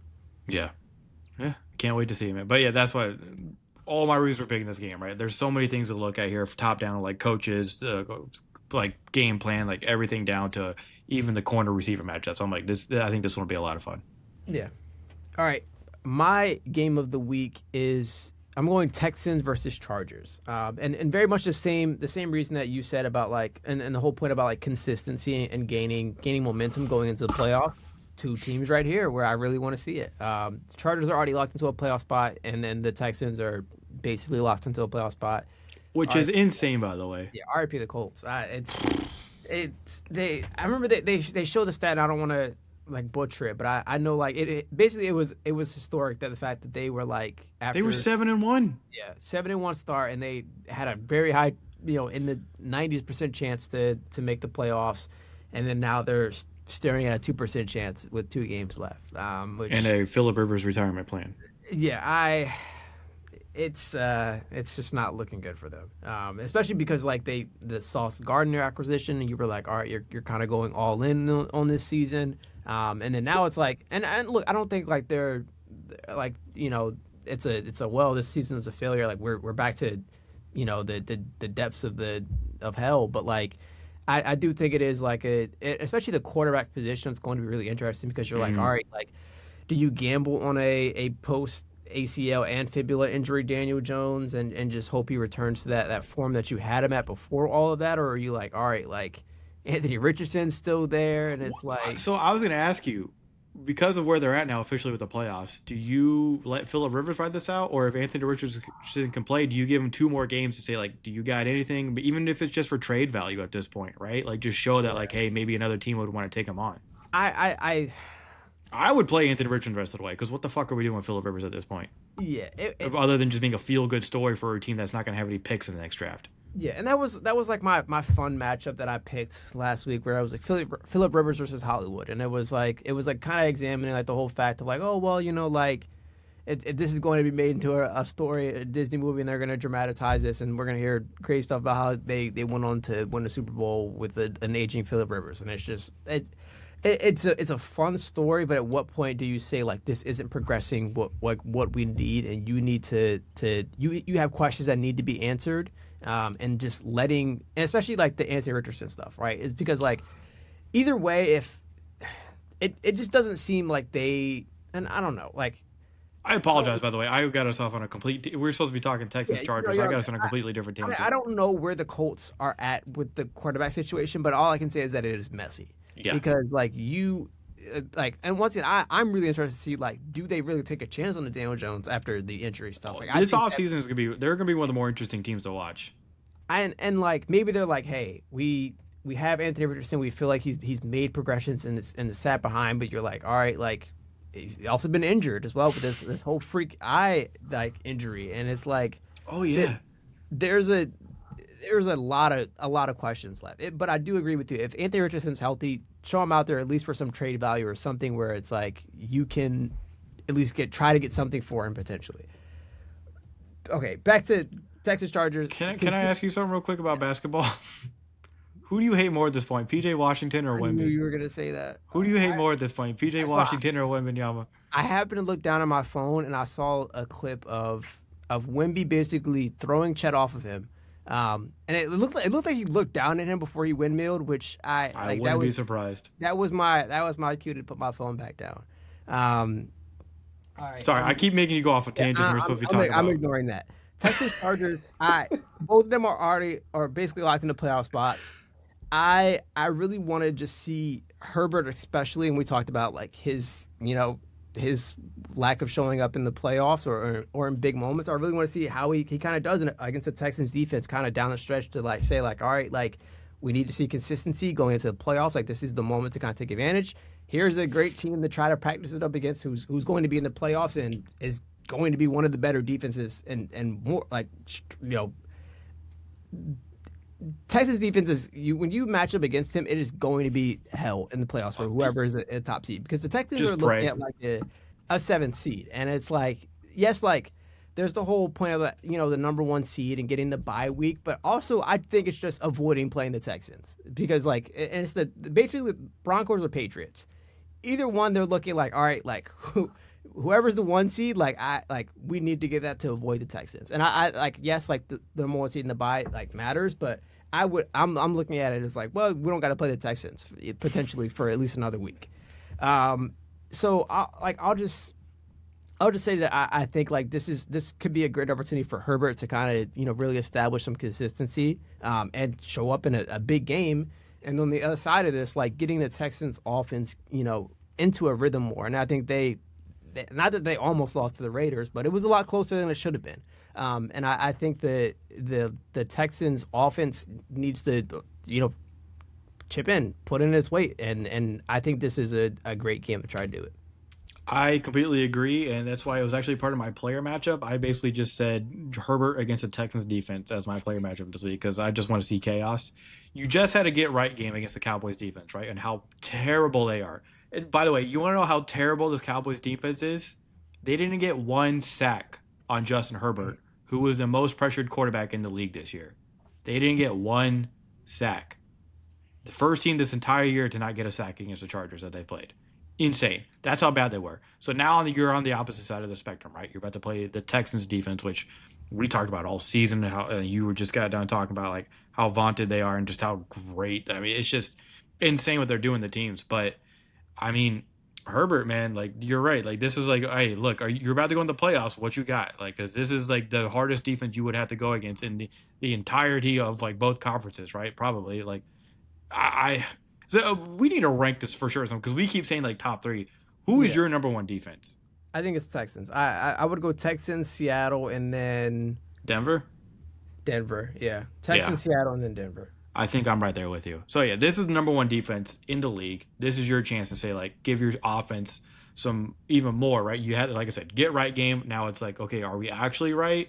Or like, and I'm not even saying like if the Chargers come out and lose this game and it's like a close one, like I mean the Texans are holding everybody, but the Jaguars, it seems like, to under 20 points a game, or like nearly, aren't they averaging like 16 points a game right now with their defense? It's insane. So like if you can go out there and get a few touchdowns on them and like lose a close game or win a close one, that's a confidence booster for your team against a defense like this. Just show that you have like life other than beating up on the Cowboys, right? And you can come in here with a confidence into the playoffs. So I really want to see that. I mean, Justin Herbert has been pressured on nearly 44% of his dropbacks this season, which is the highest rate in the NFL.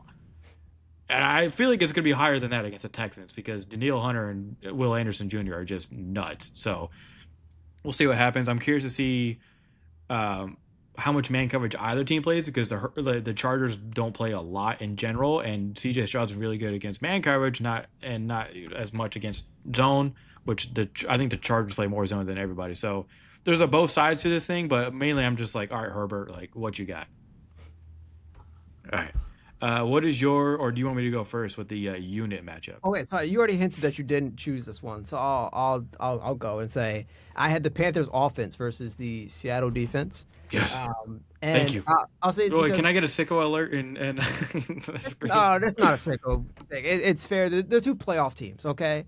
or potential playoff Oh, team. okay. So now this week we get to use that excuse with the Panthers, and that's why they're not sick of. They are Got it. The currently in the 1 week. playoffs. They are currently in the playoffs as All of right now. right. Yeah, I see how Um, this works now. okay, speaking of the Panthers, they are the 27th best scoring offense in the league, only scoring 19 points per game. But they score when it matters. Yes, but will it matter against the Seattle defense? I, Can they get it? Can they get this against this red hot Seattle defense, which is just like, and especially the way that they played in the second half against the Rams in that fourth quarter, just really kind of locking hey, down. I mean, you know who beat the Rams? The Panthers.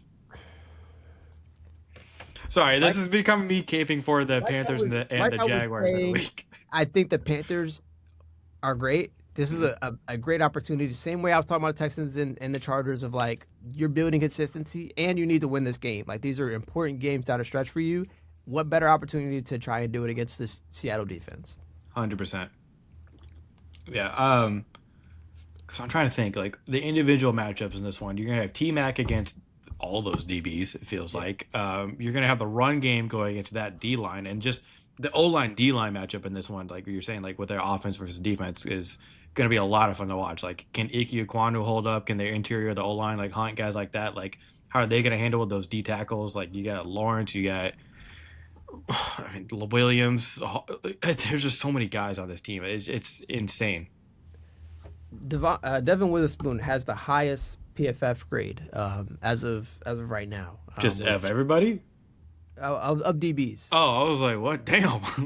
Yeah, like at least just of DBs. I love Devon Witherspoon. He is just one of my favorite players to watch in there. I mean, him and Manowari now, like what a crazy duo that is to have back there. Yeah. All right. So that's it's going to be interesting. Yeah, I can't. You're right. That is, I almost picked it. And I'm glad you did because I'm always down to talk about those two teams. Okay. My unit matchup is. I feel like I'm cheating on this one a bit, but I basically just have the trenches in the Eagles and Bills game. And I've been staying away from picking the Eagles that much this year because I'm like, I just try to like, well, one, they piss me off. And two, is just like, I try to like stray away from them because they get enough coverage. But look, man, these are two teams that are trying to get right, and they've been up and down, but the Eagles and Bills have been playing better as of late going into the playoffs. The Bills at one point had a fight just to get back into the playoff conversation, and luckily they were able to do that against the Patriots, and then they barely beat the Browns this last weekend, which was interesting to watch. Yeah. Shout out Myles Garrett, by the way, 1 sack away. Or was it? Half from tying, one from beating it. He's at 22 exactly now. But yeah, so I just want to see it because like the Eagles defense has been playing like crazy good for most of this season now. And their D line has just gotten healthier. Nolan Smith now is not he doesn't have the snap count. Jalex Hunt has been an underrated pressure machine for the Eagles. Apparently Brandon Graham misses calling as a D tackle because he's just getting all of his sacks from there. Like, should he have been playing it on the inside more than the edge like his entire career? It's kind of weird that they're letting this old guy out of retirement do this to you on your interior of your line, Commanders. What the hell? I mean, they're terrible anyways, but just had to get my shot in. And then the Bills, like the Bills all line, like we talked all year about how I'm trying not to be too mean. I was gonna say putrid, but like how poor this Bills receiving room has been for Josh Allen. Like he's had to go back into like superhero like crazy mode for a lot of the season, like we had to see him do in previous years. So now Coleman getting healthy scratches. It's yeah. That's been so sad, man. I was so high on him coming out of college. I still am very high on him. Maybe in a different situation, but it's just been so sad to see what's happened to him with the Bills. Where you're right, they're the healthy scratch, but. Can you all right? So the Eagles defense has been turning it on. They're getting pressure on everybody. Can you, as the Bills O-line, protect him and show that when you get to the playoffs that you're able to stop teams like this and give Josh Allen enough time to do whatever crazy stuff he has to do to win these games for you? So I wanted to see that, but then it's also the Eagles O-line, which, and this is a Pro Bowl thing, right? Cam Jurgens and Landon Dixon have not been playing well this year, and Cam Jurgens does not deserve to have a Pro Bowl vote, but to even be in the Pro Bowl. So. It's funny because right before they announced the Pro Bowl, there was the clip of the Saquon play where he spins it through the defender, and if you watch it back, it's in slow motion. The Eagles posted it in the play. The only reason he has to spin move that guy is because Cam Jurgens, the nose tackle that he's guarding, it immediately sheds him, Yep. And is like right there for Saquon. And it's like, well, like yes, this play is cool and all, and Saquon's amazing. It only happened because Jurgens got beat. Yeah, and I think Landon Dixons is just like not healthy. Like he hasn't been healthy since the And you beginning can of the say that for season. both of them as well. You can, but it's been more egregious with Jurgens. I mean, they both been bad. So my thing is like I don't think is Lane Johnson coming back this game. It's been like up I in the haven't air. checked into it. But either way, I and Fred Johnson's been playing fucking amazing in the place of Lane Johnson. By the way, I don't think it's being talked about enough that like he had to step in for one of maybe the best right tackle in all of football, and there hasn't been too much of that drop off if we're being honest. They are expecting both Lane Johnson and Jalen Carter to be back for. There you go. So that adds even more to the trenches talk here, where it's like, can either of your team like look? You're gonna have your guys like Greg Rousseau's been playing well for the Bills on the edge. Like, can he get anything going against a Lane Johnson or Jordan Mailata, who Jordan Mailata also hasn't like playing up to his standard this year. So I want to see how both of these teams react to the other in the trenches. Yeah, that's fair. And I like it's there's a lot of pieces to this, and obviously it's I don't want to say it's a meaningless game because like it's No, it's not a meaningless game. Yeah, not by any means. I like and once again like you're sticking on the theme of these like consistency going into the playoffs. Like yeah, these are two top teams, and like this was a matchup circled from when both teams are still undefeated, being like, well, this is going to be fun down the line when these two meet, and it should be like it's a test for the Eagles defense to get a stop, especially the last time the last time they went against a competent running offense, we saw the Bears just run through the Eagles. Like yeah. Kyle Monangai and DeAndre Swift ran through them, and then they played the Chargers. Marion Hampton was coming back from IR. They went against Genty, but Raiders, Raiders. and then Washington. So I really think this is a test more than anything on like their run defense. I really want to see how much it's improved since the Bears game. 100% agree. And James Cook is no slouch. He's been playing extremely well for them. And the Steelers point is so good because it's like the Bills have that in their bag where it's like clearly they're looking for those advantages with Joe Brady, their coordinator, and it's like part of me wants to be like, you know what, try that. Like I actually want to see you try that because I think the Eagles linebackers and D line could hold up against it, but we have seen the Bears game, so it's like, Yeah. can you show that you can handle that now? I think especially because like you have your two Pro Bowl DBs like Which deserved. yeah. I will say like I was like I was like Cooper she had a good season. I was really worried at first because Quinyon Mitchell wasn't on like any of the fan vote stuff, which I was like Cooper DeJean had. And I like look I get it right.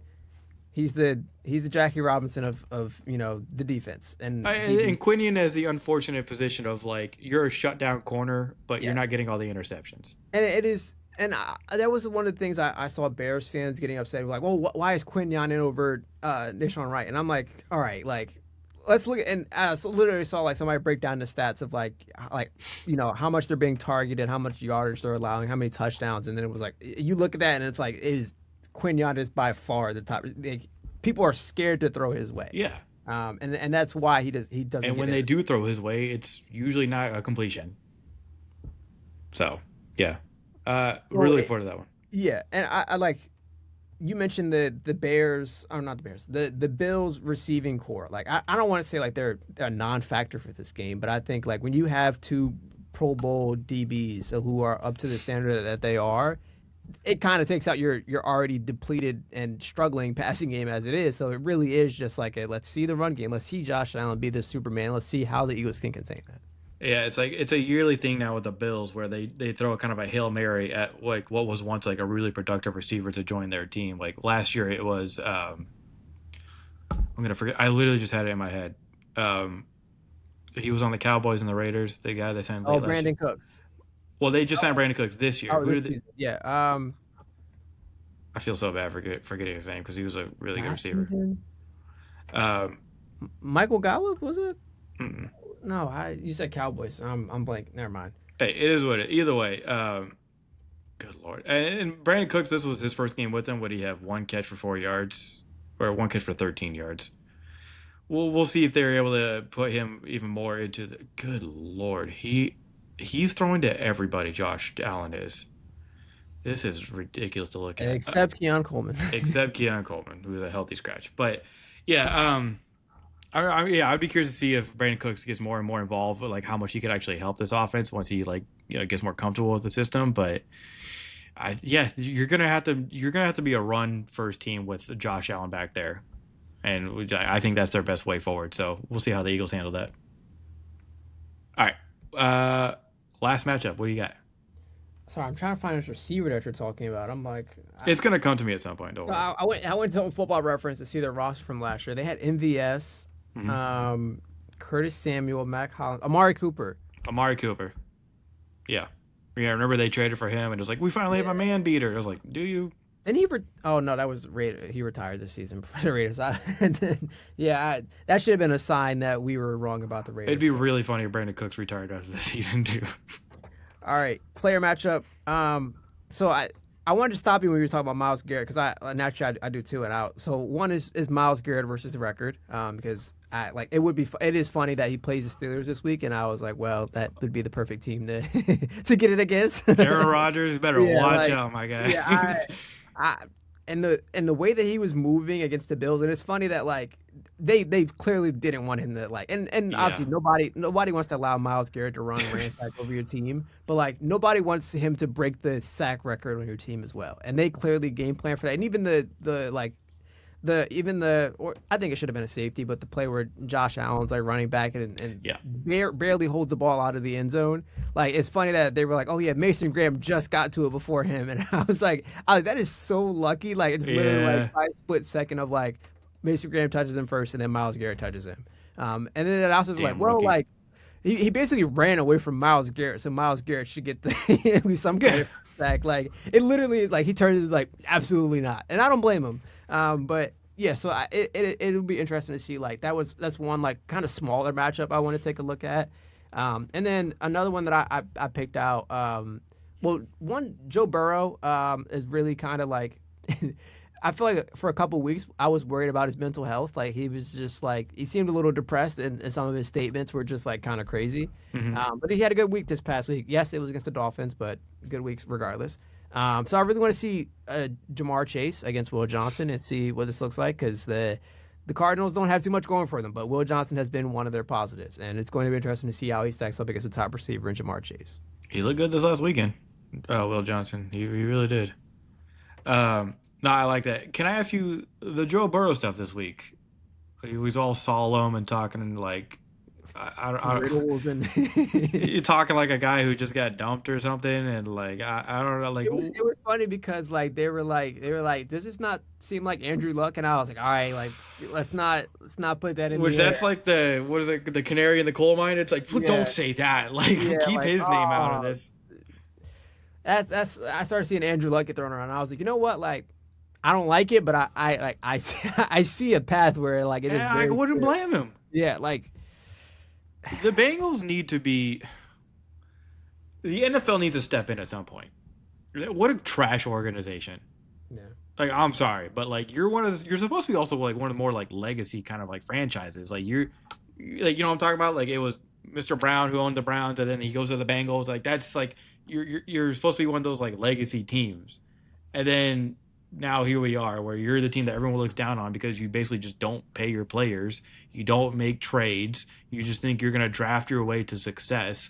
And I don't see Sam Presti coming through that door. Like what the hell are we doing? Like I will even give it like they're such a disappointing franchise. Yeah. And they're the only ones that to blame for what has happened with Joe Burrow. So if he retires, it's on them. And Jamar Chase talked about like, oh man, like maybe I need to like be friendlier with him and like make sure he's okay. It's like, yeah, it might be a little too late for that, bro. I'm not gonna lie. Okay, let's see. Was there anything else big that we needed to talk about from this last week, or anything coming up? No, but I do have one like last final fun thing to kind of close us out on. I mentioned Genty a couple of times, and there's been this song that's been going around, and so I thought. Do you know what I'm talking about? I don't, and I'm afraid. Can run like a beast, but no one blocks for me. Lucky if I get 10 yards this week. Gino got no hose, neither does Carol. Survive each battle, but I'm losing hope. Help me, it's so The sad. worst team. Happy, I'm Janty. Might be on the worst team. Sorry, I that song has been stuck in my head all week, and so now I have to make everyone else have it stuck in their head. But I did feel like that was unfortunately a little bit too true. But I was There- like, hey, it's funny. There was a point because they played the Texans last week, and it was actually a close game, which was weird that like they put up only 75 yards on the Eagles, and then they make it a close game with the Texans. I was like, what are we doing? But there was actually a few runs this game where even my roommate was like, did Genty have room to run? Like he didn't get hit at -2 yards. Like he was actually like there was a hole there. Like and like that.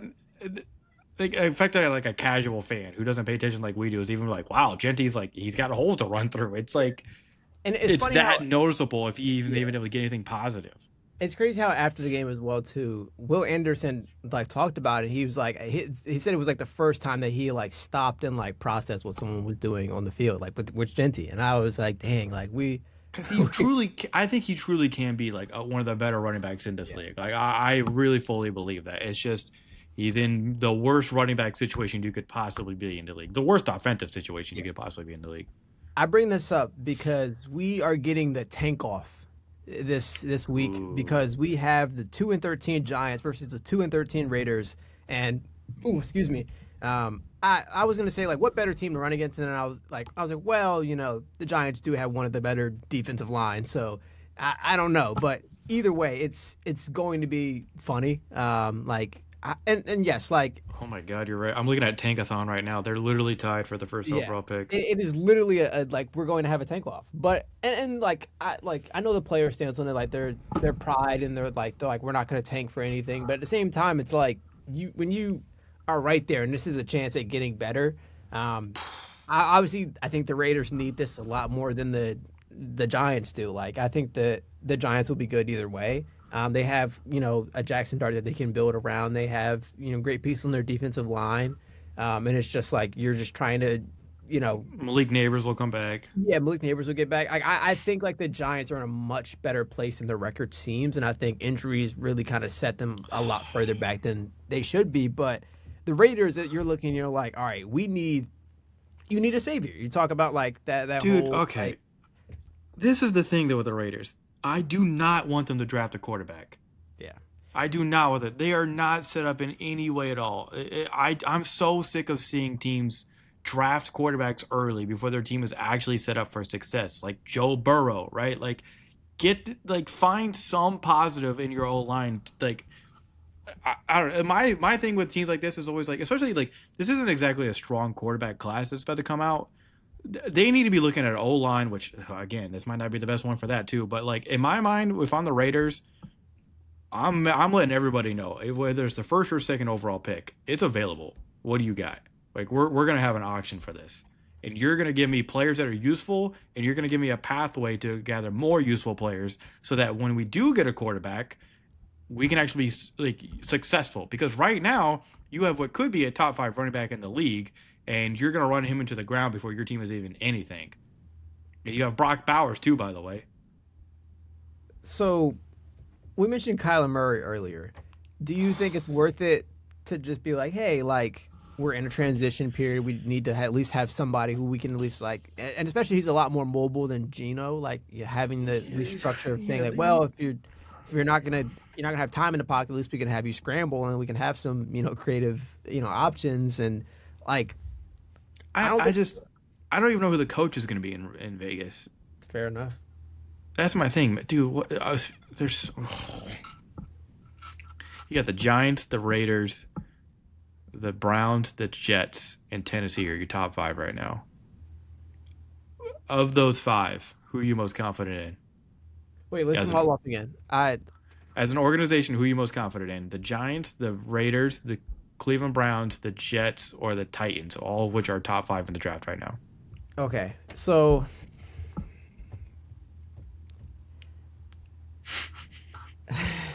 It's tough. So my initial reaction was to say Aaron Glenn, not the Jets organization, Aaron Glenn. but at the same time, I don't know. Um, I I think think I'm right that there with you, which is a sad state of events. If yeah, among 5 teams, we're picking the Jets as one we're more confident in. okay. I don't want to say the Browns, but I do think like they hit on like a Carson Schlesinger. Like I like Their this last draft of theirs was yes, very good. and that's why I'm like like they have a good solid game plan, but there's also the Brown effect where they're going to mess this up themselves, and I They're think that's talking what, about Deshaun Watson being like their yeah. guy again. That's where I was like, well, the Browns, and I was like, oh, but they're gonna bring back him. Yeah. And so okay, that's what that's where like my head was at. Where like, oh, the Browns, and then I was like, oh, never mind. I'm about to bring him back. But I think it's got to come down to the like I said, I like the Giants and what they're doing right now. Like they have a good, solid I think progression point where it's like you have like at least you think you have your quarterback of the future. I think they're good. Like I don't think there's anything negative. And I think the Giants could also be a team where you're like, we have our quarterback. What if we trade down and like whoever wants a quarterback can take our spot? I think the Giants should be trying to do everything they can to get the number one overall pick so that they can sell it. Yeah.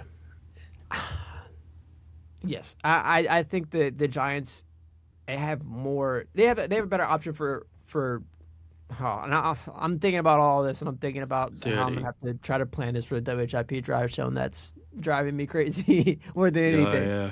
Stay tuned for that. Good luck. I'm also looking at this. Always makes me laugh. I keep forgetting that the Rams have the Falcons pick, which is currently number 11. So that's great. That's great. The rich get richer. Stupid Falcons, bro. Ugh. All right. That's it for me. Do you have anything else we want to talk about? No, but that Ashton Jitty song is very catchy. I'm praying for him. I really am. I'm not even religious, but I'm praying for him. I'm gonna buy some rosary beads just to just to try and bless this man's off For season. Ashton Jitty, something's got to click. Like, good lord, man. Like, I feel so bad for you. Him and Brock Bowers. They could just be wasting talent out there, which is the Raider way. Yeah. All right. Good lord. All right. Well, good show, man. Really enjoy this. Hopefully, we can talk some basketball soon because there's a lot we definitely need to talk about there. KD I had don't one of think we my have to talk about them. This is KD had one of my favorite moments of the season, and like I gotta talk about it. fair enough. The whole thing between him and Bruce Brown just made me love KD even more. Talk about, oh, he crossed the line. KD's like, what line? We're playing basketball. Shut up. I was like, God, I love this man. And then yeah, we gotta talk about Wemby. So can't wait to do that. 70 wins still in the scope. You think? Let's just and it's crazy like I don't want to be dramatic because they're still like this is their fourth loss of the season like we're like they have as many I looked over my Jazz win counter to see like Which, by the way, they're not too far, well they're at 10 games which is a great achievement for them. Keontae Right. George is playing out of his mind, by the way. they We gotta say this. We gotta say it because we're about to start fair talking basketball, and it's gonna get crazy. So enough yeah, all this to say yes we unfortunately will have to talk basketball sometime soon but I'm not hitting the panic Whatever. button your yet. team didn't just lose to Brooklyn, so I don't want to fucking hear it. All right. By the way, my new biggest hate might be Michael Porter Jr. after this. Okay. He's been hooping. Whatever. All right, that's it. That's it for us today. We will be back soon to talk some more basketball, and of course, we'll always be back for our weekly NFL shows throughout the season. Can't wait to talk with y'all and hear y'all again. Thank you, everybody who's been sticking with us as we transition to a new streaming service, and as we're still, kind of like figuring out exactly what we want to do. I am enjoying this so far, and of course, we'll still continue to post on YouTube. So make sure you subscribe to us there. I've of course been Tyler Blankshow. That's Jason Neves. Wishing everyone a Merry Christmas or a Happy Holidays or whatever. Or if you're a Jehovah's Witness, just have a good week, I guess. But we'll see you all again soon. Thank you for listening.